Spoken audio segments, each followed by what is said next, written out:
बिहार वासियों और बिहार में जो जितने भी राजनीतिक दल हैं उनके लिए मेरा एक छोटा सा ये वीडियो बना रहे हैं। उम्मीद है कि आप लोग देखिएगा। मेरी आवाज़ राजनीतिक दलों के पास नहीं पहुंच सकती है, तो आप ही के माध्यम से बिहार वासी आप राजनीतिक दलों को ये पहुंचा दीजिए या उनको दिखा दीजिए ये वीडियो। दोस्तों, मेरा नाम अफजल अमानुल्लाह है। मैं बिहार काडर का रिटायर्ड आईएएस ऑफिसर हूँ। 40 साल नौकरी किया है और बहुत इलेक्शन में तो बहुत ज़्यादा काम किया है, इसलिए इलेक्शन के बारे में जानकारी हम मानते हैं कि हमको बहुत अच्छी जानकारी है। और न सिर्फ इलेक्शन में बल्कि as home secretary, as district magistrate बहुत सारा वो भी होता है।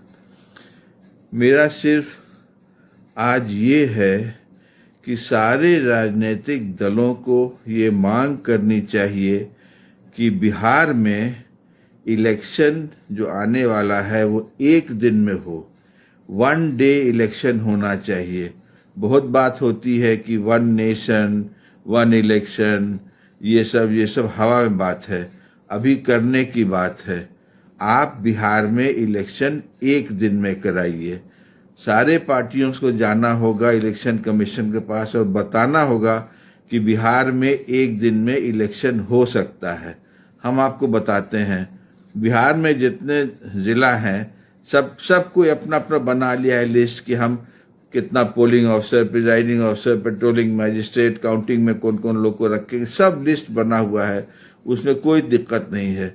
उन लोग सब एक दिन में हर ज़िला अपना अपना कर सकता है, उसमें कोई झंझट नहीं है। गाड़ियाँ वगैरह, ट्रक, बसेस सब आ सकती हैं।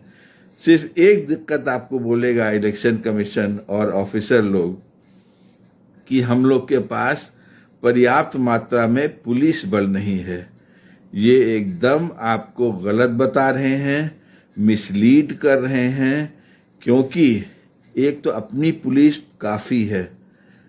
वो दिक्कत ये है कि हर ऑफिसर के पीछे 300-400 ऑफिसर के पीछे 3-3 सेक्शन, 4-4 सेक्शन फोर्स जबरदस्ती लगी रहती है। खैर, वहां से विड्रॉ हो सकता है, लेकिन कहेगा कि हमको अर्धसैनिक बल चाहिए। तो हम आपको बताएं, हम होम सेक्रेटरी थे, पंचायत इलेक्शन हम लोगों ने करवाया था आपकी दया से, ऊपर वाले की दया से, बिना कोई अर्धसैनिक बल के, बिना केंद्रीय सपोर्ट के।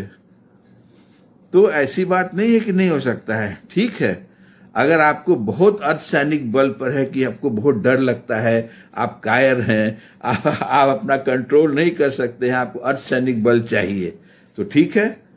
अभी तो पूरे हिंदुस्तान में कहीं इलेक्शन नहीं हो रहा है, सिर्फ बिहार में हो रहा है स्टैंड अलोन इलेक्शन। तो आप जितना अर्धसैनिक बल मांगिएगा आपको मिलेगा कि नहीं मिलेगा? तो फिर ये भी बहानाबाजी है। तो अगर इलेक्शन कमीशन और बिहार के कोई ऑफिसर आपको बताता है कि बिहार में एक दिन में इलेक्शन हम नहीं करा सकते हैं, तो या तो उसको अपनी काम की जानकारी नहीं है, या तो वो डरपोक है, या किसी के कहने पर ये कह रहा है। भाई, आपको कितना फायदा होगा, आपका मॉडल कोड ऑफ कंडक्ट का सीमा कम हो जाएगी, पैसा आपको कितना बचेगा। आपको इतना टीचर लगाते हैं, नर्सेज लगाते हैं, सेंट्रल गवर्नमेंट एम्प्लॉय लगाते हैं, उन लोग का पूरा अस्त व्यस्त हो जाता है, पढ़ाई अस्त व्यस्त हो जाती है। इतने लंबे चौड़े पर 7 चरण 8 चरण में इलेक्शन कराते हैं। काहे भाई? एक दिन में इलेक्शन हो सकता है। और अगर नहीं मानता है तो कहिए कि हम सामने आएंगे, हमको चार्ट दिखाए कैसे डिप्लॉयमेंट आप करना चाहते हैं, क्यों आप कहते हैं कि आपको नहीं मिल सकता है। सब बकवास की बात है। तो हमको ज़्यादा नहीं बोलना है, हमको ये कि भाई पॉलिटिकल पार्टी आप ही के हित में है। नहीं तो चरणों चरण लोग जो है सो कह रहे हैं वोट चोरी होगा। चरणों चरण में जितना पैडिंग है वोटर लिस्ट में, यहाँ से 10,000 आदमी वहाँ जाएगा, फिर अगले चरण में वो वहाँ जाएगा, 8 चरण में वही आदमी जो है सो घूम करके वोट देगा। आप लोग को पता भी नहीं चलेगा। बेवकूफ़ बना रहा है हम लोग को कि इतने चरण में अगर कराता है तो एक चरण में इलेक्शन करवाइए आप लोग भाई। मिलकर के प्रेशर दीजिए पॉलिटिकल पार्टीज को कि 1 डे इलेक्शन बिहार में होना चाहिए, और ये एकदम संभव है। अगर नहीं कोई बताता है तो कहिए कि हमको सामने करे उनके, हम बताएं कैसे नहीं इलेक्शन हो सकता है। सर बेवकूफ़ बनाने के लिए हम लोग को इन लोग बैठे हुए हैं, हर तरह से बेवकूफ़ बना रहे हैं। SIR में तो बेवकूफ़ बना ही रहे हैं, पर इसमें भी बेवकूफ़, इसमें भी बेईमानी होगी बहुत ज़्यादा अगर बहुत चरण में आप इलेक्शन कराइएगा तो। ठीक है भाई, जय हिंद, जय बिहार।